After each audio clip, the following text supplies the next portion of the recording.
Hi, everyone. My name is Tim Lawrence. I'm with Vice President of Ministry Development Group here at Christian Community Credit Union, and I wanted to welcome you all to the Ministry Advisory Council for the first quarter of 2023. For those of you who are new to the Ministry Advisory Council, it's a quarterly event that we do here at the credit union. It's a chance for us to connect with ministries in two ways, really, to get some feedback on what we're doing here, how we're doing here at the credit union on certain items, where we're trying to get better.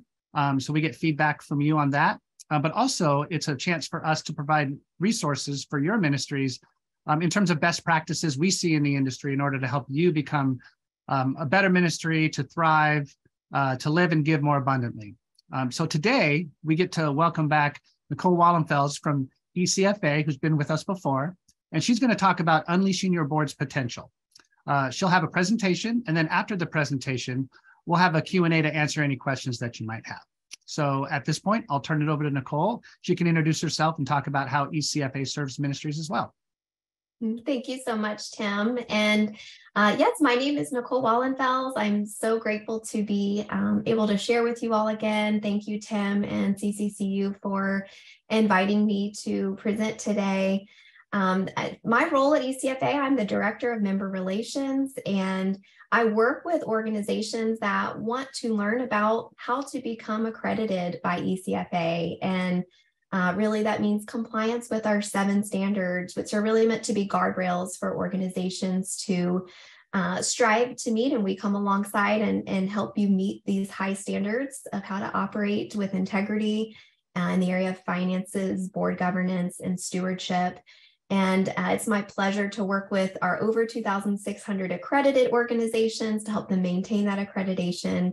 And a lot of what we do is provide educational resources to our members on areas like board governance, financial management, and stewardship. And this topic today that I'm going to share about with unleashing your board's potential, this is an example of the types of trainings we do with our members to help them be the best that they can with a board that's operating above reproach. So I'm going to share my presentation because I realize I have not started that yet. So here we go. But yeah, we're going to jump right into the topic of the hour. And it's, really want to start with a Bible verse from Matthew 5:16. Let your light shine before others, that they may see your good deeds and glorify your Father in heaven. So, why board governance? It is a core part of ECFA's accountability standards to enhance trust, and it's been a part of those standards for over 40 years since we were formed. It's really a foundational standard to all of our other standards being met. Without proper board governance, all of the other standards on financial oversight and proper stewardship, they can't really be met. So board governance is very important. From the Standard 2 commentary from ECFA, we say when a ministry encounters failure, or even worse, scandal, its difficulties can almost always be traced to a breakdown in governance. For this reason, ECFA places a lot of emphasis on strong, effective governance. This standard is designed to help organizations obtain and maintain a governing body that enhances an environment of accountability, maximizes excellence in carrying out the Lord's work, and minimizing the susceptibility to structural breakdown. So, board governance is a common thread in many of the issues that we identify with members in our routine checks and formal compliance reviews. Here's a quote from, let me go back here. There's a quote from Jeffrey Sonnefeld, I'm going to say his name right, in his Harvard Business Review article that was titled, "What Makes Great Boards Great?" And it talks about 5 things effective boards do. So we're going to go through these 5 things. I'm sorry, I'm having trouble with my PowerPoint. There we go. I'm trying to operate too many screens here. The first 2 go together. So creating a climate of respect, trust, and candor, and then also fostering a culture of open dissent. The good qualities of respect, trust, and candor, they build on each other. As board members, develop mutual respect for each other, they also will naturally start to develop trust. And because they trust one another, they will challenge one another's assumptions and beliefs. So respect and trust do not imply endless affability or absences of disagreement, but they really imply that bonds among the board members, they're strong enough to withstand clashing viewpoints or challenging questions. So point number 2 in this article was utilize a fluid portfolio of roles. When board members don't challenge one another, individual director roles, the ruthless cost cutter, the big picture guy, the split the difference, maybe peacemaker, they can become stereotyped. Effective boards require their members to play a variety of roles, giving directors a wider view of the business and the alternatives that are available to it. And occasionally, board members can so thoroughly transcend their normal roles that they're able to change their minds about something they once built their lives around. And this happened at Pepsi Company in 1997, when the board decided to sell the various components of its well-run restaurant group. CEO Roger Enrico had previously turned around the unit, which had been the brainchild of the two Enrico's predecessors. It must have had great pride of ownership, yet he eventually convinced all that the restaurant unit should be sold so it could flourish freely beyond the controls of this parent company. So it proved to be a brilliant decision. So, utilizing a portfolio of roles. It also ensures individual accountability. So directors who take their duty seriously and let fellow directors know that they are expected to do the same, that's really the best insurance and most effective mechanism. And then evaluating the board's performance. If there's a lack of feedback it's really self-destructive if that doesn't exist. Behavioral psychologists and organizational learning experts agree that people and organizations, they can't learn without feedback. No matter how good a board is, it's bound to get better. It's bound to get better if it's reviewed regularly and in between one another. So, all of these things, effective boards, this article says that these are the 5 things that must exist.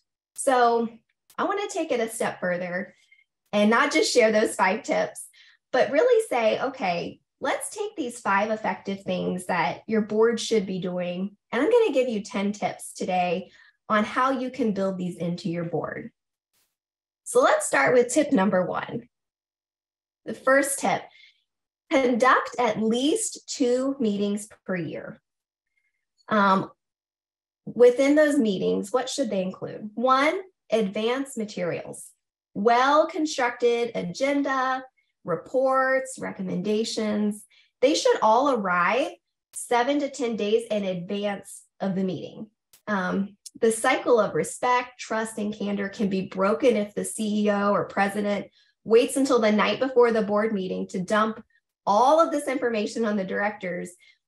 That includes a lengthy report with bad news buried all throughout. It's important for financial reports, they need to be correct.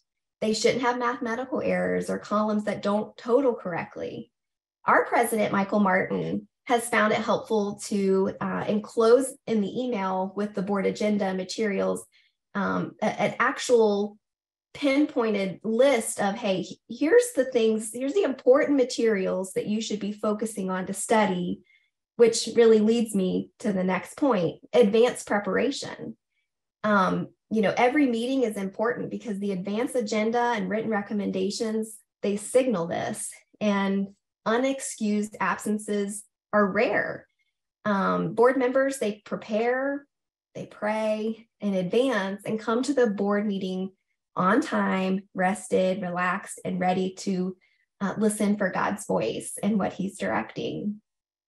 And then balanced content, balance of relational inspirational, good news and bad news, due diligence and faith stretching, focus on the current year, but also the stretch goals and the rolling 3-year strategic plan. So just having balanced content in the materials.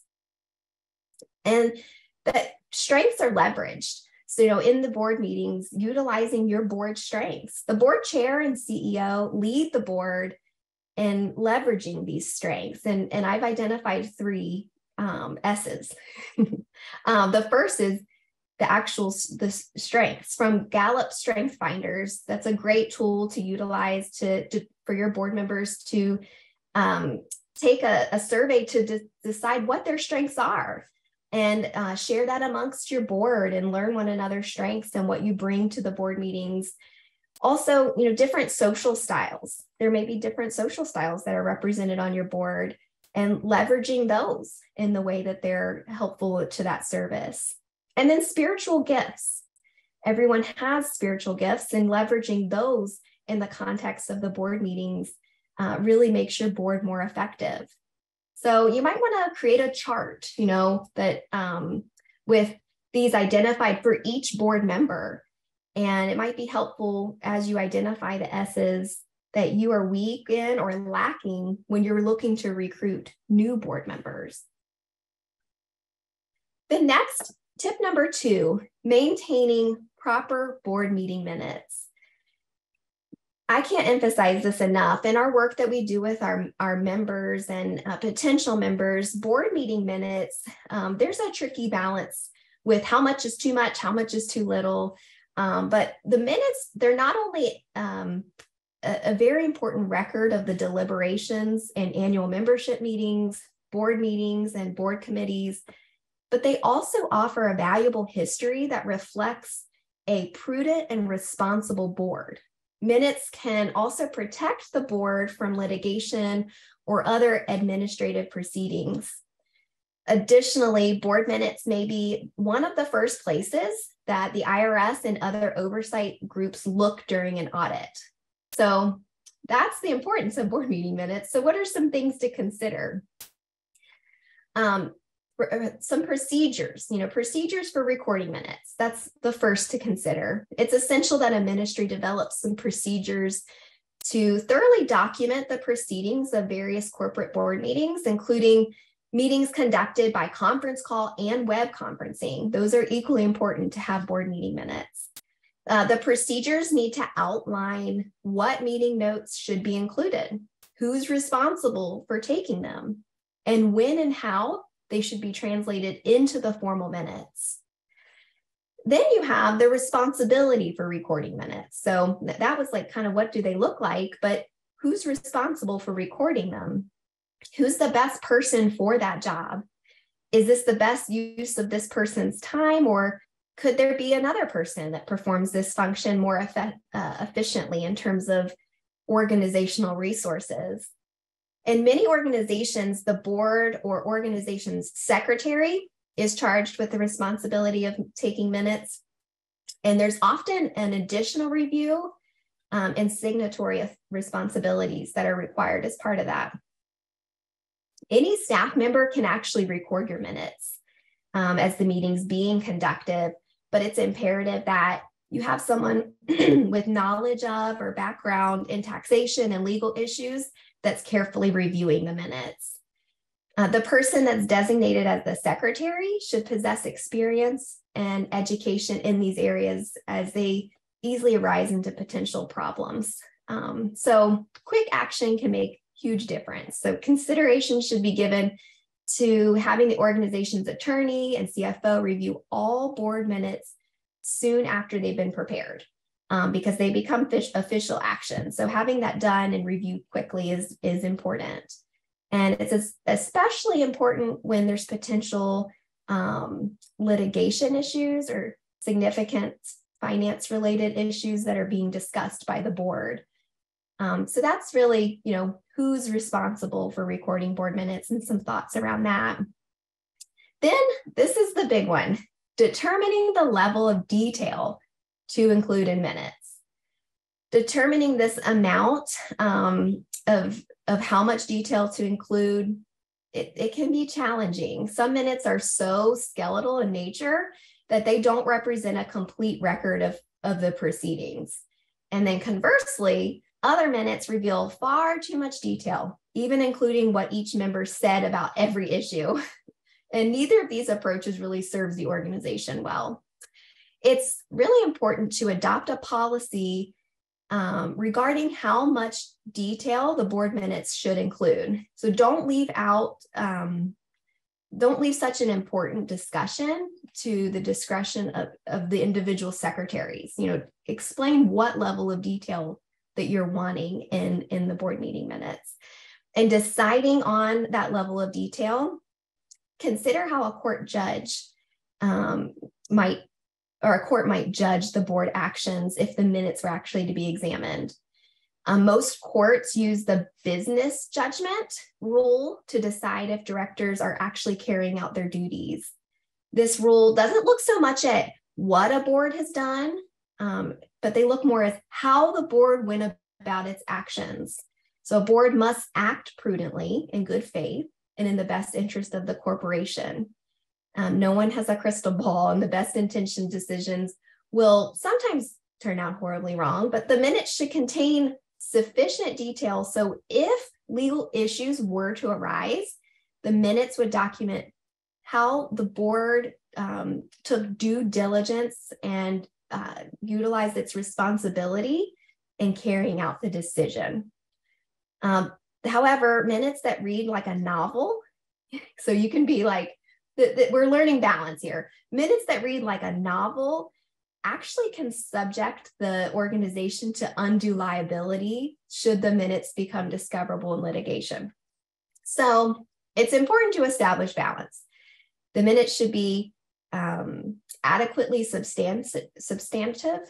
I can't talk this afternoon. So that the intent of all actions is easily understood, even if the minutes are later read by someone who did not attend the original meeting. And they should identify any items that were not covered, as well as all responsibilities delegated for future activities. So it's about balance and really looking at not creating a script of exactly how the meeting went, but a means to show board action so that it can be read later by anyone and understood what the board discussed and was voted on, and so that the board can demonstrate due diligence in what's being discussed and in the steps it took. That was a long way to say that, but review and approval of minutes. After board meetings, the draft minutes should be prepared promptly and reviewed by the relevant parties.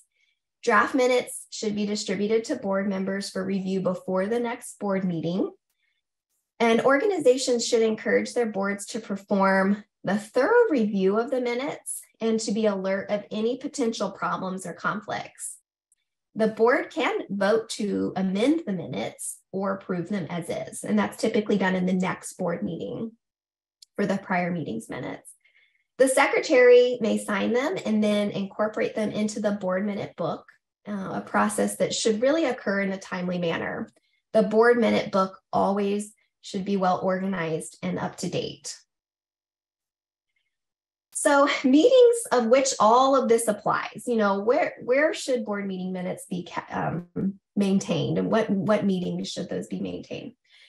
In addition to the corporate board meetings, separate minutes should be maintained for the following. First, executive committee meetings. If an executive committee of the board convenes between board meetings, separate minutes of the executive committee meeting should also be maintained and presented to the full board for ratification at its regularly scheduled meeting. Second is audit committee minutes. If an organization utilizes an audit committee, the minutes of the meeting should be recorded, and the board should be presented with minutes of the audit committee meetings and act on any recommendations that this committee made. And this will inform and assure the board that the audit committee that the audit review responsibilities are being met. So if you have an audit committee, then they're reviewing the annual audit and meeting with the CPA for the presentation of that audit And so the board can be made aware that that is regularly taking place by them reviewing those meeting minutes. And then if there's an annual meeting of members and nominating and compensation committee minutes, all of those are types of minutes that should be kept as well. Okay, let's talk about another area here. So recording board policies. The board may adopt policies concerning the way that the board governs the ministry. To retain these policies for future reference by the board, it's really advised and helpful to your board if you are keeping these in a board policies manual. So new policies, changes to existing policies, they should all be recorded in the board policies manual following each board meeting. So if any changes were made, once those are approved by the board, immediately put those in the board policies manual so you have the up-to-date policy. Here's some things that are important to include in your board meeting minutes. So we talked about, how much detail should they include, but here's a list of things that you really should be including in every board meeting minute, or every board meeting that you're taking minutes for. First, the date, time, and place of the meeting. Second, names of all the voting members, including whether each individual was present or absent. So if you had a board, all of your board members should be represented. If you have 10 board members and 8 of them were present, you don't just leave the other 2 off of the list of board members because they weren't there. You would actually need to highlight that they were absent. So all 10 board members are represented on that set of minutes. Names of any non-voting board members, with these names listed separately from voting board members. So it wouldn't be included in if they were absent, and maybe you have a non-voting board member that wasn't there, you wouldn't list them under the absent as if they're a board member. You would need to list those separately. Names of non-board members as in guests, if you have any guests that are attending, such as maybe your CPA presents to the board rather than an audit committee, that would be a guest that you would want to highlight. Or maybe you have a local pastor that presents or shares devotionals at your board meeting, listing them as a guest, but they also should be listed separately from board members. And then another area, indication of whether a quorum of voting members is present. This includes determining if a quorum is present at the beginning of each session of the board. So if you have a morning session, afternoon session, or an evening session, before each session is begun, if there's a break in between, noting that there was a quorum present for that session. And again, a quorum, I don't want to assume that everyone knows what that is, but it's your bylaws would explain what a quorum is in determining if you have an adequate number of board members present for the meeting to take place. Another area to note in your board meeting minutes, who convened the meeting and an indication if proper notice was given to board members. That's required by the bylaws. So you need to note that. Indication of whether this was a special or a regular meeting. Approval of the meeting minutes from the prior board meeting. Approval of any actions by the executive committee or other committees during the interim of regular board meetings. That's really important. So if there are any type of meetings that are happening in between board meetings and actions have been approved, noting those in those board meeting minutes. Notation as to if any departures or reentries of board members existed. So if you had a morning or afternoon session, and in the morning session, John Smith was present, but in the afternoon, he wasn't, noting that he was no longer present, and maybe another board member was. So making note of any of those changes between sessions, so you can show any motions that were passed, who had a part in those votes, if he was there at the beginning of the meeting and then he left. A record of every motion made, even if it was withdrawn. So making sure that names of people who make and second motion, they're generally irrelevant just as a side note, unless there's a related party transaction. So I've seen a lot where it says in board meeting minutes, John Smith motioned to approve and Tim Lawrence seconded the motion. That's really irrelevant. But if there's a related party transaction that's being discussed, so a conflict of interest, it would need to be noted that that if they were one of the ones that had motioned that. A record of all conflicts of interest should be maintained in your board meeting minutes. So if there's any conflict of interest that exists in board meetings that you're discussing a contract, making note of any of those potential conflicts of interest. A record of the outcome of each vote. So making sure you're sharing that a motion was made and it was approved or declined. All responsibilities delegated to board members and others for future activities. So who's going to be carrying out what after the board meeting if there's been an assignment to a group of maybe a committee or board members. Any questions left open or agenda items that weren't covered should be noted. A brief summary of reports given with all written reports attached to the minutes as exhibits. A note of the time of adjournment, and then the board secretary's signature on the minutes. So that's a lot, but all of those things need to be included in your meeting minutes. So let's talk about examples of specific actions to include in board minutes. And I'm going to move through this list, but here's some actions that need to be included in your minutes.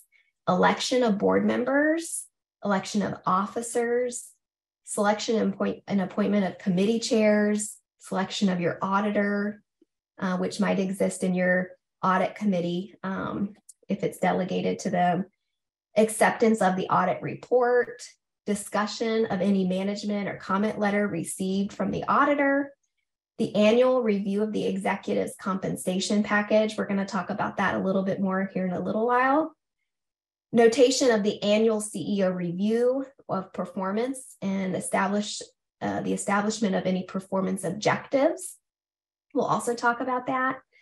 The prospective approval of the housing allowance, if that exists for your organization, and then notation of a board member's conflict of interest. So all of those things should be included in as specific actions in board meeting minutes. Okay, so let's talk about the actual performance or the review of the top leader. So this is tip number 3. We talked about, board meeting minutes and maintaining proper minutes. And hopefully you've maybe started your second cup of coffee after that. And we can move on to the tip number 3, perform the top leader annual review. So really, this happens in a few phases. What should this look like? So phase 1 of the review should include a phone call with the CEO or a senior pastor and the board chair. And, that phone call should really just kind of be a conversation of the year and learning from the CEO or senior pastor, some of the observations and just an initial discussion of sharing. And then, in this phase, also the phone call should develop a customized online survey with a 360-degree approach. And so kind of highlighting what are some areas that are going to be assessed in that top leader annual review. And every board member should complete that assessment.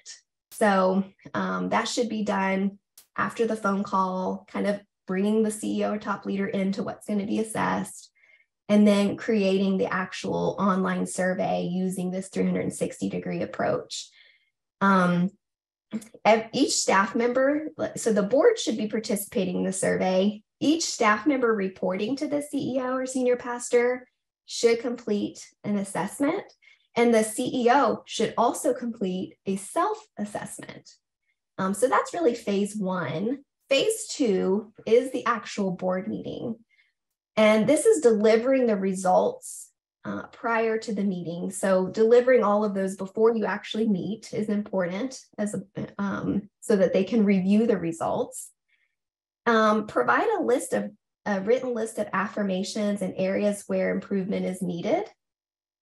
And then recommend attention to soul care items. So care for the soul of the CEO and not just all about performance metrics. And I can't emphasize that enough. You know, a lot of things are reviews that I've seen are based on measurables of outcomes and, you know, really looking at the soul care of the top leader as an additional item of assessment and how well the CEO, you know, took time off or, you know, didn't look to overwork his or herself throughout the year. And that does involve some board member relationships with the CEO to really understand if that soul care of the top leader is being maintained well. And then phase 3, after the board meeting, so after the assessment has taken place, closing the loop on that meeting. So you know, if there were things that were addressed that needed to be taken to the CEO, that loop is closed and the CEO is really understanding what the board's wanting to see improvement on and the next steps for that. So what are the next steps that we want to see taken place for you to meet these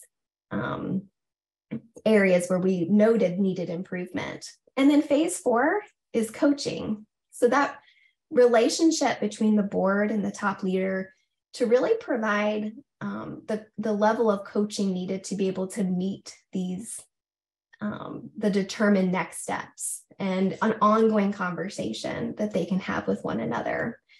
So it's not just delivering an annual performance review and then it's like, okay, we'll talk again next year, but there's ongoing conversation towards the progress being made and help that's offered along the way. Tip number 4, this is documenting the housing allowance approval. And, you know, if you don't have minister's housing allowance, this wouldn't apply to you, but maybe just even talking about what qualifies for ministerial status, of which, you know, these would be the individuals that can utilize the housing allowance. Excuse me for one moment. So what are some things that qualify for ministerial status? One, is that individual ordained, licensed, or commissioned? 2, does their role qualify them? 3, do they perform ministerial services? 4, is their assignment one that's typical of a minister? And 5, if the minister is not engaged in service performed in the exercise of ministry of like a local church, or they're not serving under assignment of the definition of this ministerial status, it does become much narrower and it might require legal determination. So I listed 4, but there might be some, you know, gray area that you might need to seek some legal counsel. The IRS states that there must be a substantial amount of their role in ministerial duties, but they really haven't said what that means. So, you know, it really mostly has to do with if they're ordained, licensed, commissioned, if their role qualifies them, if they perform ministerial service or their assignment would be one of typical of a minister. But then there is just kind of some gray area of this whole, like this a substantial amount of their work is ministerial. You might need to seek some legal counsel on determining that. The classification is very important though, because it determines how a minister prepares their tax returns. And then qualified ministers might be eligible for housing allowance, which does provide them great tax benefits. And here's some methods to approve that. 1, it's a board approval. So the board is delegated as the authority to approve those housing allowance amounts. 2, a committee approval. So the board can delegate the authority of the approval to the committee, to a committee. Or additionally, they can assign that to a staff member, but they would still need to review the housing allowance each year. So there is a time limits of the resolution. So when you're approving the housing allowance in the board meeting minutes, you would note that it's resolved that this housing allowance shall apply until otherwise provided or amended. So you can say that. So otherwise you have to review it each year. So you could state it that way. Well, you could state it in that way, so you don't have to review it each year if it hasn't changed. So if it stays the same, it depends on how you are documenting that in your board meeting minutes to put it into effect prospectively until it's changed or amended. So top leader compensation, this is another area where boards can need to show due diligence, and the compensation really should be approved by the board for your top leader every year, whether there were changes or not. And the board should be approving total compensation. This is defined as salary, benefits, taxable, non-taxable, whether paid directly or indirectly by the organization. And then if compensation exceeds $150,000, then there's some extra due diligence steps that should be followed, which would include all independent members should be involved in making that decision, that reliable comparability data should be obtained in determining the amount of compensation, consider skills, talents, education, experience, performance, and knowledge of the top leader. All of those can be utilized in determining what amount within the comparability data that the compensation should be set.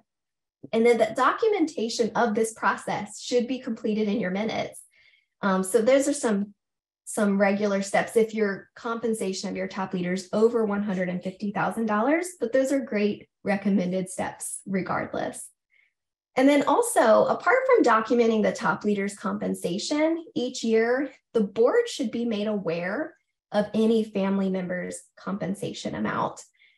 Because most, the CEO or top leaders responsible for all other positions in the organization ultimately. So if there's a family member that's on staff, the board really should be made aware of the compensation just for transparency purposes. Tip number 6, documenting related party transactions. It's recommended that all ministries have a conflict of interest policy that governs how related party transactions are handled.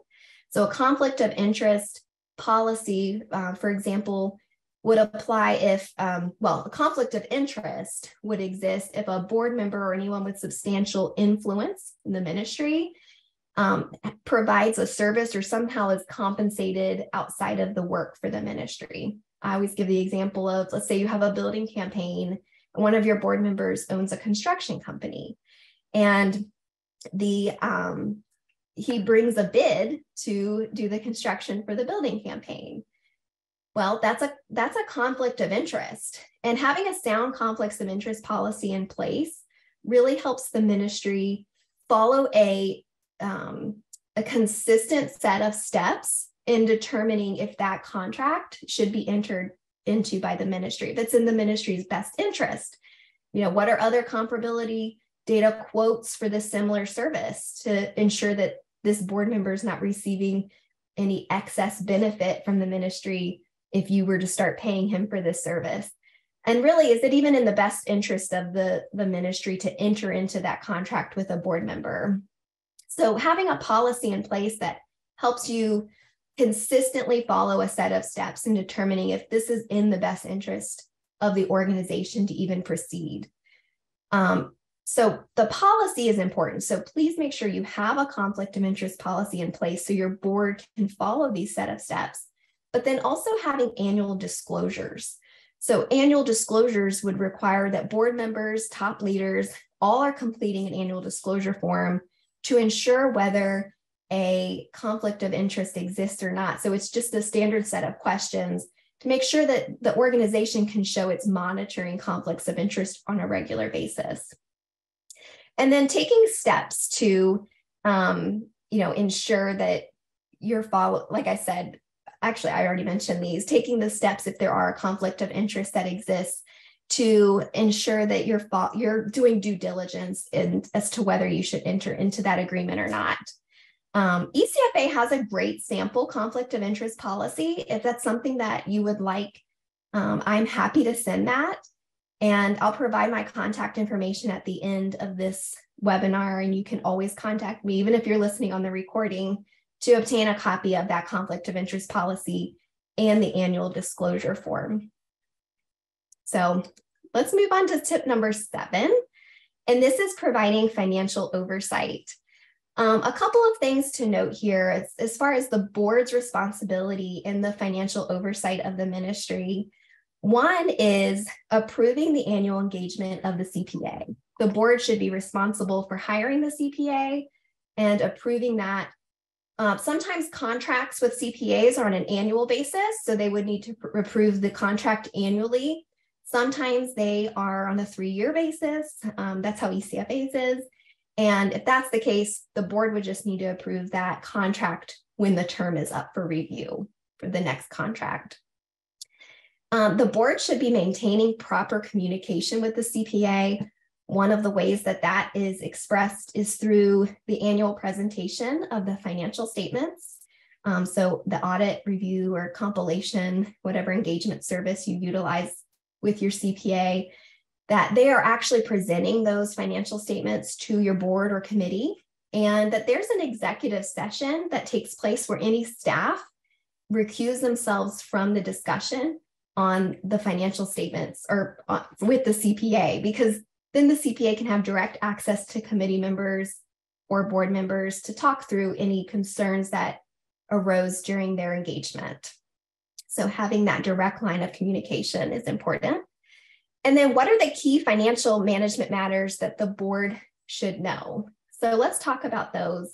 That a couple of key things. One, that cash reserves, you have a cash reserves balance that the board has required you to keep for operational, if there were to be an operational need for reserves, to use reserves. Some boards will say we would like you to maintain 3 months of operating expenses in reserves. They should be made aware of how the ministry's progress is at meeting those reserves, that liabilities are being paid on time, and that whether, what's the report on contributions? Are they increasing, decreasing? What's some program outcomes as far as budget to actual for the main programs of the ministry? So regularly sharing those key financial management matters with your board. A lot of ministries use a dashboard approach with this. And, that could be a monthly dashboard that you're sharing with your board on these key areas. It can mean maybe a quarterly financial reports or dashboards to show metrics. But something that's on a regular basis outside of just if you have 2 board meetings a year, only sharing these financial metrics with them at those board meetings, that's really not enough of a regular occurrence. So, but yeah, the dashboard approach is a good approach because it also can show, outside of just financial metrics, you can share program outcomes as well, which really helps with board engagement. Let's talk about tip number 8. We're rounding the corner here. ECFA has a great tool that is a board self-assessment. And I recommend that all of you go to our website under the resources tab and take this board assessment. It is invaluable. You can take it over and over again, but it's called the board score. And it really assesses the spiritual atmosphere, the board and CEO's synergy, the intentionality. So, were there clear agendas? Is there board policies manual? The prime responsibilities charts, does that exist? So asking questions on the intentionality of the board. Is there faithful administration? What's the structure and style, with the board size? Is there a majority of independent board members? What's the structure of your board? And then what's the culture of the board? And this board self-assessment, you can send it out to all of your board members and they can take the assessment, and it shows a rating on where your board needs to have some improvement. And the results can be compiled and you can share it with your board. So really taking everything we talked about today or a lot of what we talked about today, and putting it into a self-assessment that your board can take, and they can work to make strides to be a more effective board. Tip number 9 is adopting a board policies manual. A lot of ministries I talk to, I'm kind of surprised that they don't have a board policies manual, but it's really meant to be a place where all of your policies, investment policies, any policies that you have, your conflict of interest policy, all of these policies exist in one place.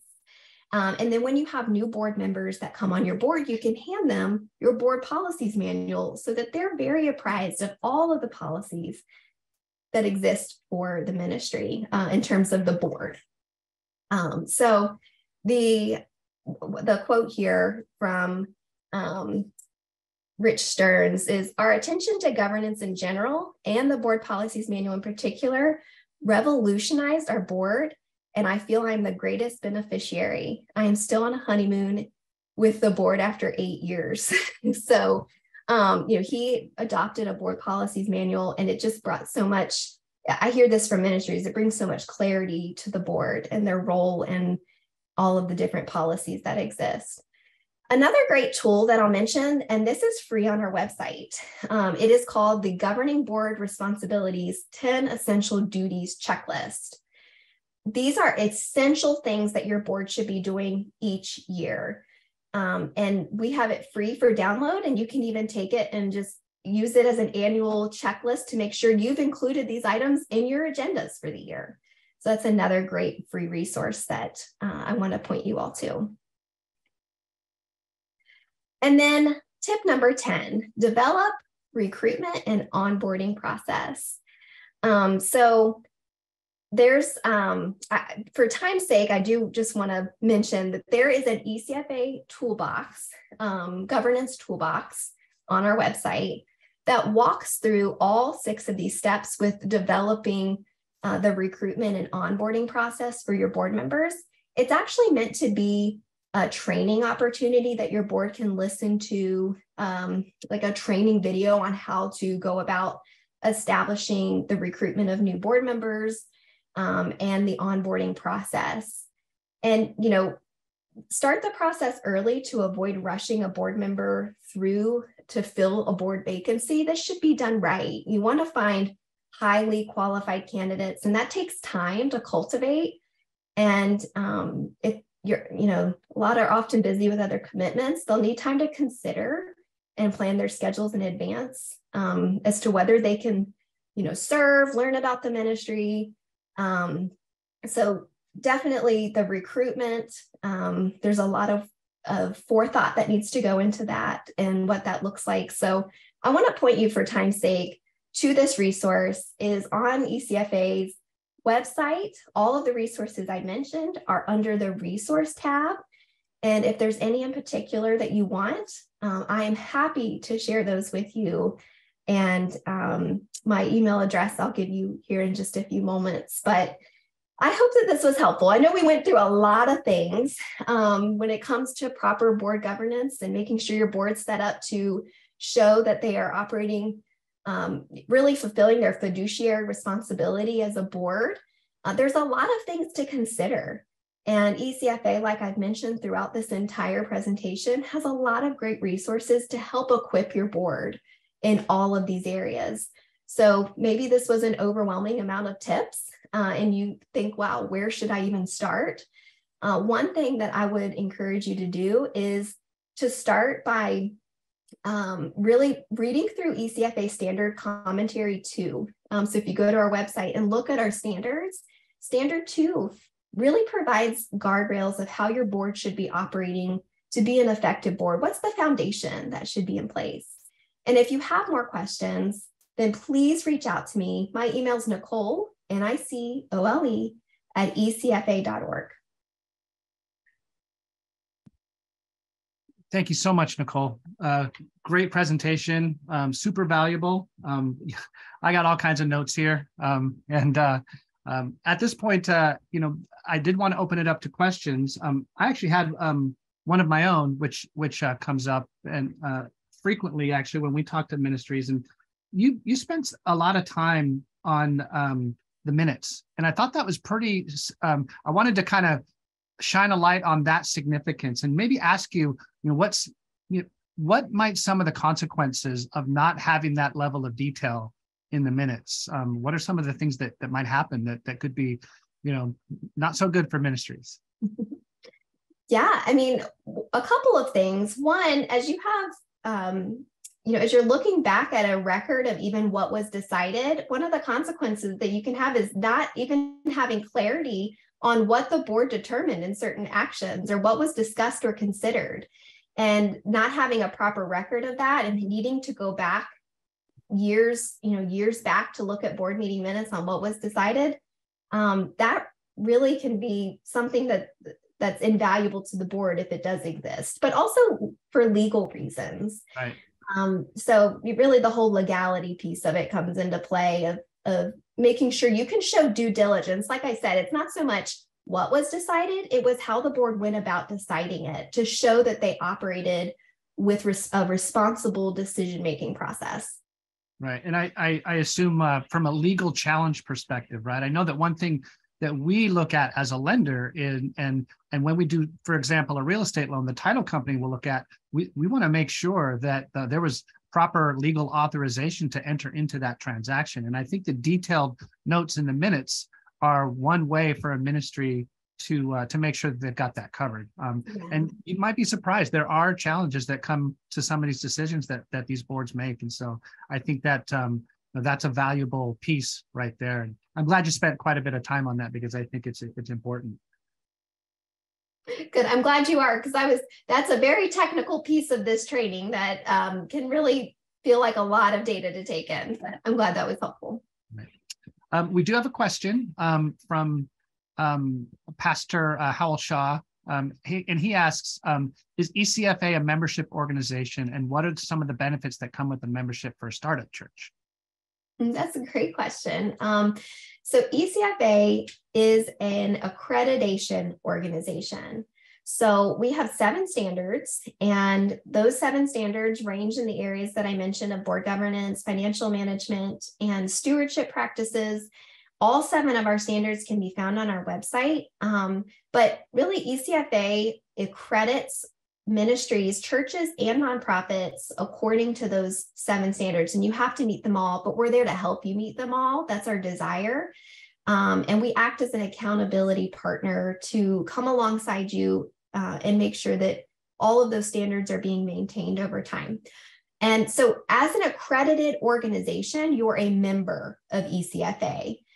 So they're kind of one and the same, but the benefits for a startup church, our standards, if you come to ECFA as a startup church and you're getting coaching, which our program really is meant to be coaching, we're helping you meet all 7 of these standards, that you're setting a foundation that, like I mentioned, if proper board governance isn't in place, it can lead to the failure of a ministry. The same with proper financial oversight. So we're really giving you training on how to set your ministry up at a foundational level to be withstanding, through any type of trials that might come up amongst for the church. So it's really a good step to take for a startup. We do recommend that you don't pursue ECFA accreditation until you've reached 50,000 or more in revenue. But many of our organizations we accredit over 2,600 are smaller size ministries. Yeah, let me jump in here too. Just as a lender, we lend to churches of all different sizes, and I will tell you, if a church is an ECFA member, that is a positive for us, and that shows that they've gone through the processes of doing those things that make them better. And so I think that there's definitely benefit to that. And I think another question, follow-up question, that is there a fee to that membership? There is, and we do have the fee scaled. So it is based, if you're a nonprofit, it is based on your cash contributions, so annual cash contributions. And if you're a church, it is based on your average weekend attendance. And in the ministries we've worked with, we've heard that the cost of accreditation isn't really prohibitive for ministries to join. We do, as one of our standards, require that you have financial statements from a CPA that you were having completed annually. And we've also scaled that engagement type so that smaller ministries aren't having to pay for a full audit. So that is something to consider. Our fees are on our website, and because it is a sliding scale, it does depend on where you would fall within that scale, but there is a fee, and it is an annual fee. One thing I'll mention too, just in light of the questions, there is we offer a free workshop that actually goes through all of our standards and provides some training and best practice. We walk through the best practices, which really are our standards, and we explain more about ECFA accreditation and what those fees are and the next steps. And so I'd invite you, if you're really interested in learning more about ECFA and accreditation, to sign up for one of our upcoming workshops that we have. You can find that at ecfa.org/workshops, and sign up for one of those workshops to really kind of learn a little bit more. All right. Another question. Do you have a recommended list of CPAs and lawyers in the Las Vegas metro area? So yeah, ECFA is a business directory. So if you go to our website and look at our business directory, you can look for CPAs and lawyers in your area. All right. Gosh, I love the participation in the questions. This is great. I actually had one that I wanted to encourage everyone, those assessment tools that Nicole was talking about, those really seem like great practical ways to get to more detail on this. Nicole, is there any further detail you want to talk about those assessment tools? Are they part of the membership? Can you go access those for free? How does that work? So our board self-assessment is free, and that's available. If you're interested in the governance checklist that I mentioned, you can email me, Nicole@ecfa.org, and I will send that to you. And then if there's any other of the resources that once you go to a resource page that I'd mentioned that aren't available, let me know, and I'm happy to provide that. But the board self-assessment, which I highly recommend everyone on this call have your board take, that is available. Awesome. Well, if there are no other questions, I just want to say thank you to Nicole for spending time with us today. So valuable. We appreciate that. We appreciate our partnership with ECFA as well. And I want to thank everyone for coming and attending today. And that'll conclude this webinar.